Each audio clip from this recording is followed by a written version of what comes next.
Hi guys, thank you so much for being a part of my community, Tag Your It, where I believe that we all have the tenacity, audacity, and grit to push through whatever life throws at us. And today's topic is there is purpose in your pain. There is purpose in your pain. I know that a lot of us are going through a season of uncertainty, adjustments, changes that may be uncomfortable, in the natural. But we have to see beyond the natural into the spiritual. And faith is what you cannot see. So even though the process of transformation is not easy, I'm going through some serious life changes right now, me personally. And, sometimes it feels like, man, it's one thing after the other, attack after attack.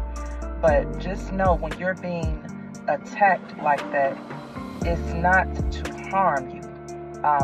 You are being processed. God has to process you before he can elevate you. So all the pain that you may be experiencing in your life, whether that be financially, relationally, health-wise, mentally, just know that God will bring you through. You cannot lose your faith. That is what the enemy tries to do, attack our mind. If he has our mind, he has everything that he needs to operate. You cannot let that happen.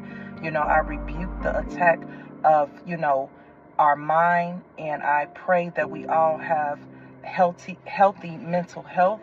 And like I said, if your mental is not healthy, there's nothing wrong with seeking out help. A lot of us tend to suffer in silence, whether that is from anxiety, depression, or just general stress.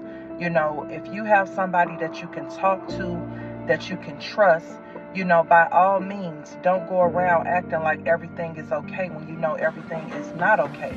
If you don't feel safe talking to somebody that you know, then incorporate therapy. That's what a professional therapist is for. So you can unload whatever you need to get off your chest in a neutral environment when you're not being judged, or, you don't have to worry about somebody exposing your business, because unfortunately a lot of people smile in your face, but they may not have your best interests at heart. You may just end up being a topic of discussion or gossip, and that even adds more injury to what you're already going through. So just use your discernment on that. But I just want everybody to know that there is purpose in your pain. Do not give up. Elevation requires you to be transformed. So I feel like, for me, I say this is my spiritual gym that I'm in. But once you're released, you will see the other side of it. So all that you have went through is not in vain. So stay encouraged, stay faithful, stay prayed up, and just trust God in the process. Thanks for listening, and God bless you.